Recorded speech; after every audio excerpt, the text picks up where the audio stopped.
kuasa termohon ada bawa lengkap suratnya. Surat pemohonan pertama itu kepada PPIJ Kejaksaan Negeri apa sudah ada diterima? Dibawa sekarang maksudnya suratnya. Ada dibawa ya. Ada nggak dilampirkan badan hukum dari pemantau keuangan negara dilampirkan?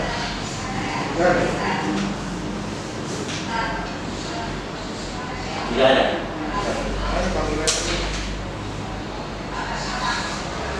Saya kembali kepada Pak pemohon, nggak, memang tidak ada Pak dilampirkan. Kita lampirkan. Anggap saya jadi termohon saja. Bapak, jangan. Saya bertanya nanti kita dalami, nanti kita cek silang ya. Sudah.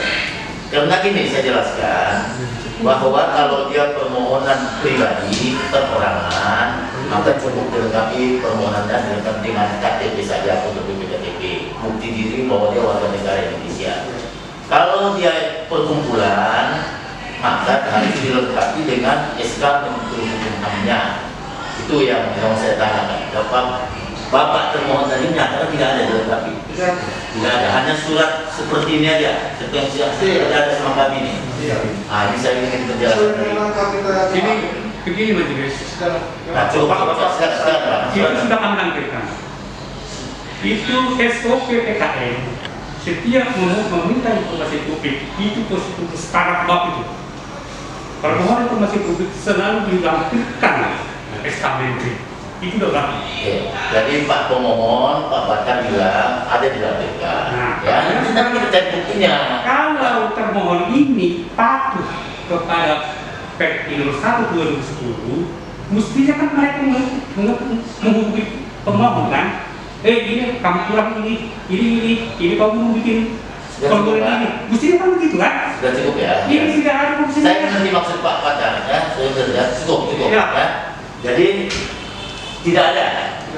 Nah, maksud saya kalau memang ada itu, saya ingin menengok badan hukum yang dilampirkan badan hukum yang mana. Ini tadi ada 2015, ada 2020. Ini yang mau kita persoalkan. Coba nanti dia apa? Saya itu aja sebelum sampai kepada substansi saya ketua terima kasih. Itu aja. Baik.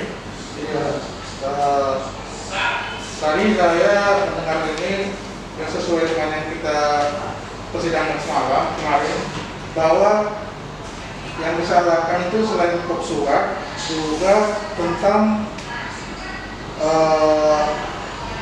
ditujukan kepada kejaksaan di Bupati, padahal tidak kejaksaan itu juga kan.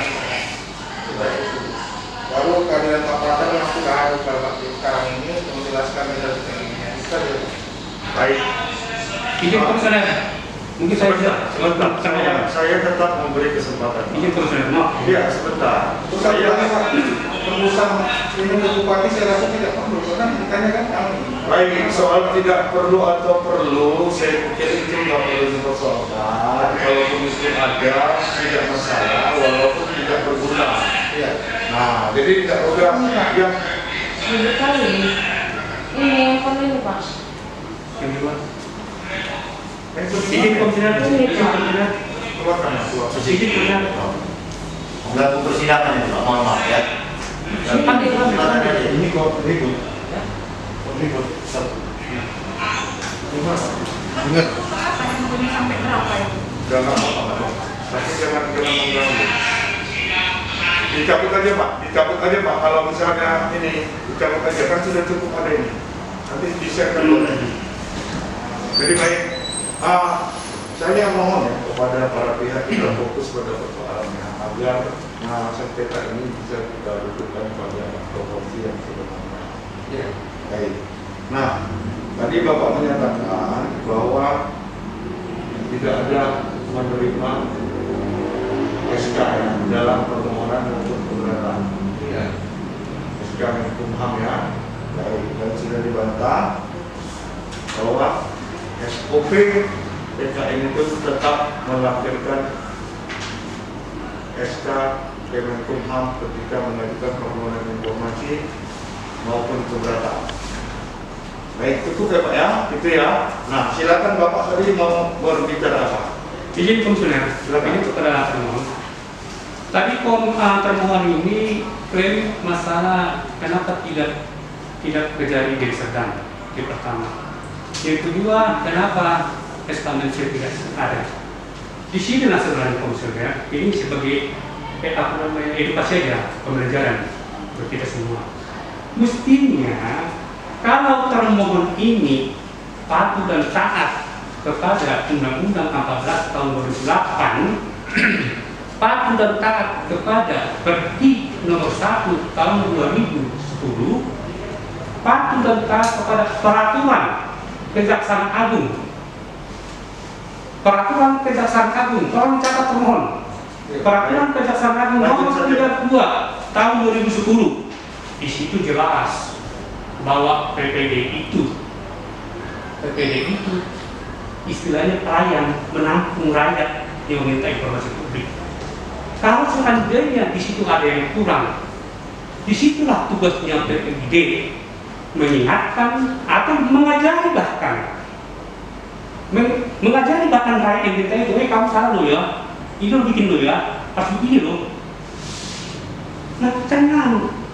Sesuai dengan Perdi 2010, waktu 10 hari permohonan informasi publik pertama, tidak ada dari mereka respon tanggapan pun nggak ada. Mohon izin komisioner ini sekadar PKP apa adalah pembelajaran edukasi kepada masyarakat publik dan masyarakat.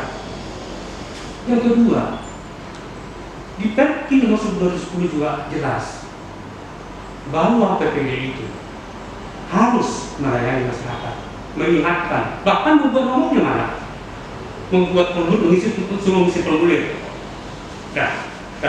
Menurut peraturan Jaksa Agung tahun nomor 32 2010, di sini jelas tugas PPD itu utama, PPD itu.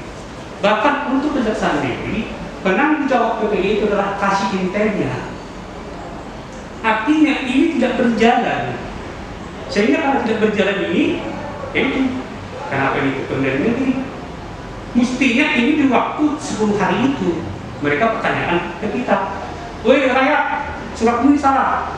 Mestinya kalian kirim ke Pengadilan Negeri Kejaksaan Negeri lupakan. Woi, kau juga kurang ini, konflik ini. Surat SK Menteri, isi ini nomor daftarmu ya. Itulah Perdi nomor 1 2010. Nah, pertanyaan kita, termohon ini paham nggak dengan peraturan jaksa loh ini ya, Jaksa nomor 32 tahun 2010 ini? Cukup, jadi Pak. jangan menuntut. Cukup, Pak. Anda menuntut itu di waktu 10 hari itu, bukan sekarang. Cukup, Pak. Saya Cukup, Angelis. Baik. Ada yang ingin disampaikan? Bu Menterinya? Jadi saya perlu sampaikan Bapak bahwa soal hak dan kewajiban sama semua. Dan kalau cerita ideal, ya memang seharusnya begitu. Seharusnya begitu, boleh begitu. Tapi juga pemohon juga punya tanggung jawab pada karena pemohon yang bagi kami Komisi Informasi itu melebihi kemampuannya dari badan publik. Seharusnya pemohon juga tidak melakukan kesalahan sesuai Perdi. Ketika badan hukum harus mencantumkan juga badan hukum, sehingga badan publik juga bisa terlatih dan tidak punya ruang untuk bergerak. Jadi ini tidak perlu ditanggapi, Bapak. Kita tidak perlu berdebat, nanti kita bisa berdiskusi. Tapi dalam persoalan ini kita mari sama-sama kondisinya memang kami sebagai majelis, kami sebagai Komisi Informasi sangat paham kondisi badan publik. Itu sebabnya kami berharap dari pemohon-pemohon yang cerdas ini memberikan advokasi juga dengan mengajukan permohonan yang valid, yang tidak ada ruangnya untuk digugat lagi dengan Perdi.